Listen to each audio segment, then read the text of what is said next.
Yeah, we got to say hi to G. Gordon Liddy. He's on the hotline, Anthony. Oh, the hotline. Liddy will be on Extreme Channel 152 starting Monday. That's very cool. G. Gordon Liddy. How you doing, guys? What's up? It's Opie and Anthony and Jim Norton. Welcome to XM. Well, I'm delighted to be aboard. Very happy to have G. Gordon Liddy part of the XM family. That's good. A nice guy to have. On your team, I think.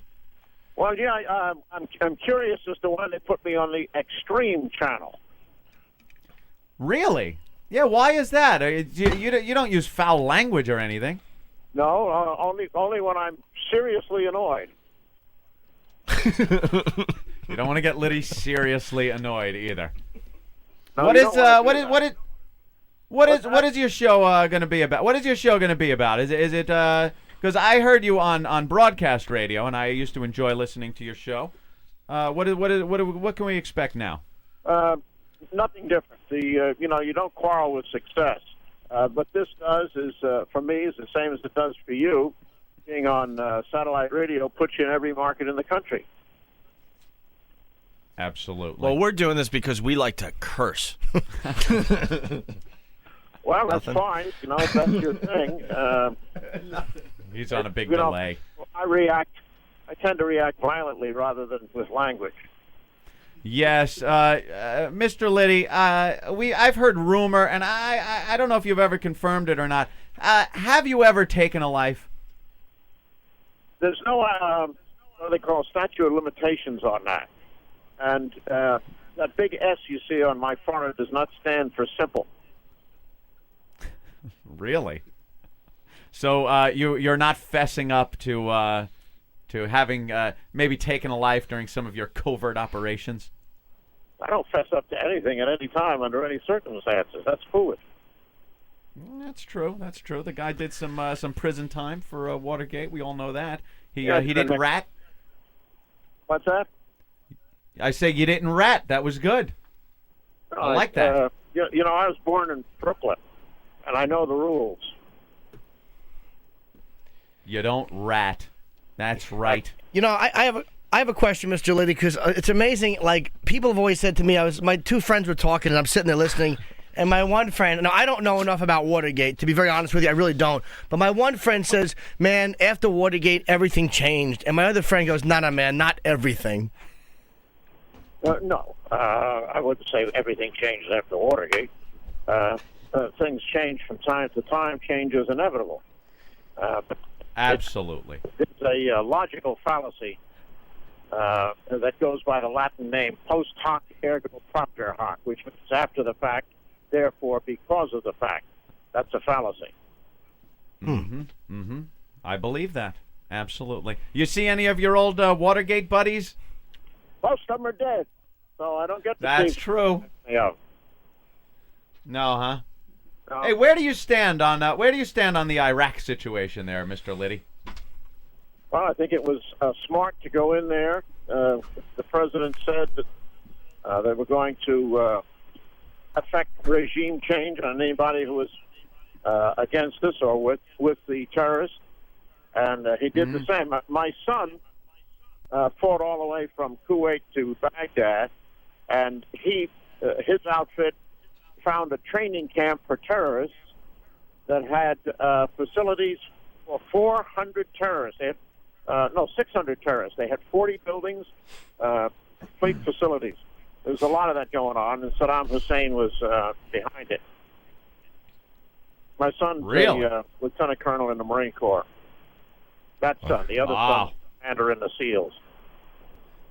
Wow. Yeah, if you got Liddy as G. Gordon Liddy as your father, you better be an overachiever. Because I have a feeling you're probably a rough dad to have. Well, I suppose so. The last time I parachuted with the Israeli Defense Force parachute regiment, I was 72. 72, he's parachuting him with Israeli. Wow. Jesus Christ. You still got your motorcycle? I have two of them. I've got a Heritage Springer that I keep here on the East Coast. Then I've got a Fat Boy that I have in my home in Arizona. Out in Arizona, I've got the modified Corvette. It's they only made about, I think they made fewer than 7,000 of them. They were DR1s with the Lotus engine in it. Then I had Lingenfelter Engineering modify it, so it's 520 horsepower, a little over 200 miles an hour. It's a beautiful car. You still do any? You still get called up to do any jobs for the company? No, not recently. I haven't done anything. No, huh? It must and be. If I did, I wouldn't tell you, would I? No, of course you would. That's what I was waiting for. You know, we had the same boss, You're talking about Mr. Liddy. before reading stuff there.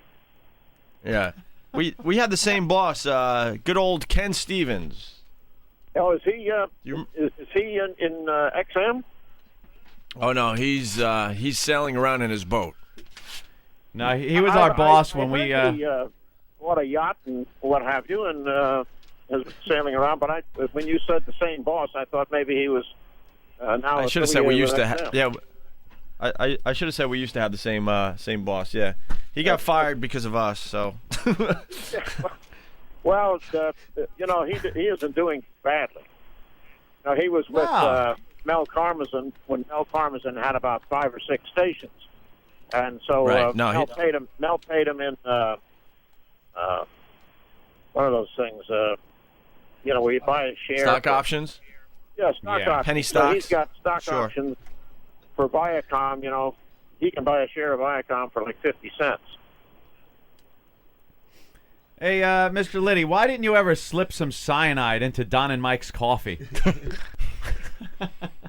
Well, it's the same reason people say, why didn't you shoot John Dean? 9mm. Well, okay, I'll ask you that too. 17 cents a round, and he's not worth it. Were you afraid that Don's breath would ruin the effects of the cyanide? Oh my God! I don't know how the hell you dealt with that. Yeah, guy. the more popularly known as Old Dumpster Gums and Mike Show. No, thanks. The way I dealt with him is to just intimidate his fat ass. That was all. Probably who was worse to deal with? When I first came on, this is going back, 13 years or something like that. He was there. And I have it's a freak of nature. I was born with extraordinarily large testicles, and I happened to mention it on the air. And right. Wait, slow down. He's having his wife call in to the show to testify as to the size of his balls. It's really hysterical. But your balls are much bigger, Mr. Liddy. Well, yeah, I had to have an operation to reduce their size. They grew so large it was very difficult for me to walk.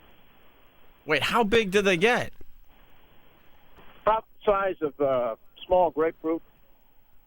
Stop it. Now, how much was that operation, and would XM Insurance cover our producer if he needed to have that done? Yeah, we got a producer that we think has a huge set of balls. We're not positive, though, yet.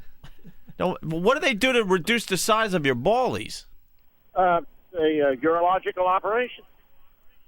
No, I understand. Well, what's like the procedure? They just scrape some out? I mean, they did it, right? They do it under anesthesia. They just kind of reduce the mass of your testicles, I guess. Well, that's right, yeah. Are you more comfortable now, sir? I'd just be standing there, and it would look like I was aroused and all that kind of stuff. It was very embarrassing.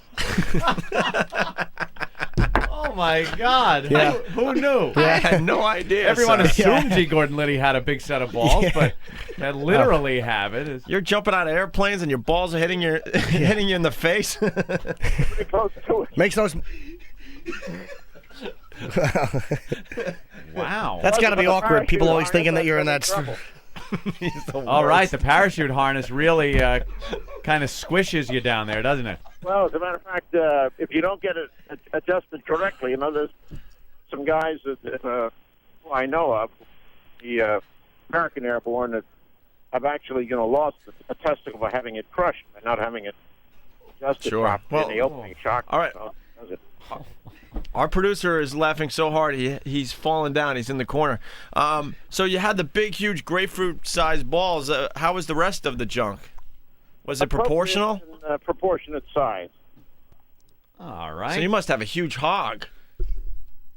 Oh, I don't know. I've got a huge hog. I mean, you mean my Harley Davidson?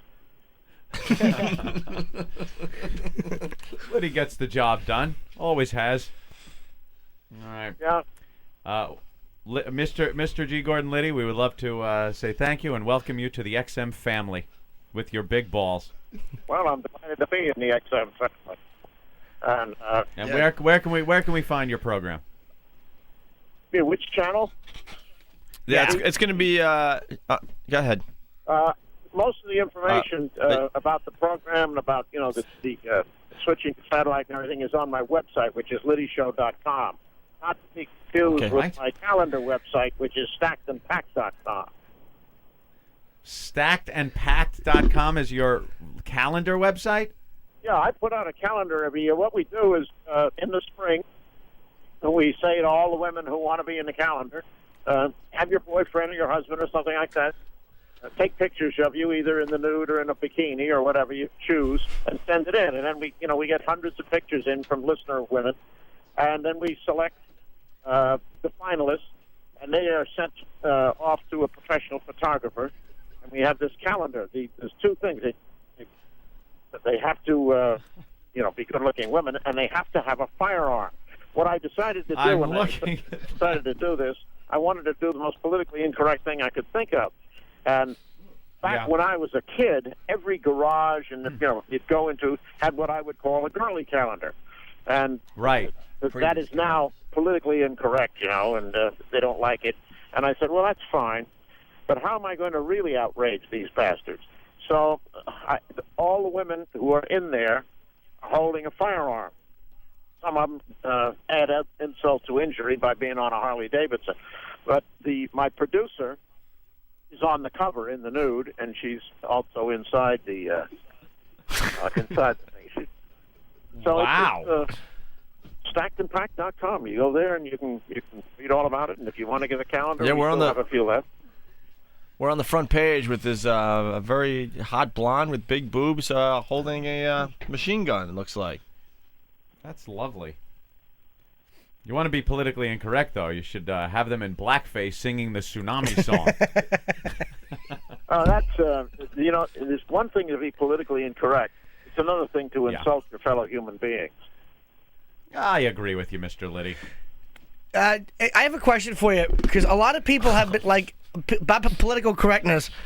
This guy I know was saying that he thinks political correctness has made it much harder to be honest in broadcast radio. And I went, do you really think so? And he said, yeah. I think that's correct. You have to, if you want to be honest in broadcast radio, you do that. But you're going to offend some people, I would suggest. Not necessarily by your language, but by your ideas. Political correctness is not something that is directed toward language. It's directed toward ideas. In a certain sense, it's directed toward language because Americans as a group, this is not a universal, but there's a tremendous amount of Americans have what I would call a national fault, and that is that they tend to turn away from and deny unpleasant reality through the misuse of language. And and sometimes it's simply done for purposes of making money. Let's say that I'm one of the environmental wackos, and I want to raise some money. Well, I'm not going to send out a fundraising letter asking you to send in $5 to save a swamp. I'm going to ask you to save a wetland. The suckers will line up to send in money for a wetland, but not for a swamp. Same thing for a jungle. Who wants to save a jungle? Those, messy places that we fought through in Vietnam and World War II and everything. But again, the suckers will line up to save the rainforest. See what I mean? Right. I got to agree with you there. Yep. I agree with a lot of what Mr. Liddy says. Yep. Of course. All right. Well, Liddy, thanks for calling us. We greatly appreciate it. You're going to be on Extreme Channel 152 starting Monday on XM Satellite Radio. Okay. Is it Extreme Channel because I'm on it, or I'm on it because it's extreme? Which is it? You're extreme, Mr. Liddy. Oh, heaven forfend. All right, we got to get back to this game here. So thank you. You're welcome. We'll talk guys. to you again, You're okay? All right, good luck with the new show. It's G. Gordon Liddy, everyone. Oh, the ball fell right off the table. All right. Your questions are hysterical. I'm trying to get to the meat of the issues. Of course you are. He said, yeah.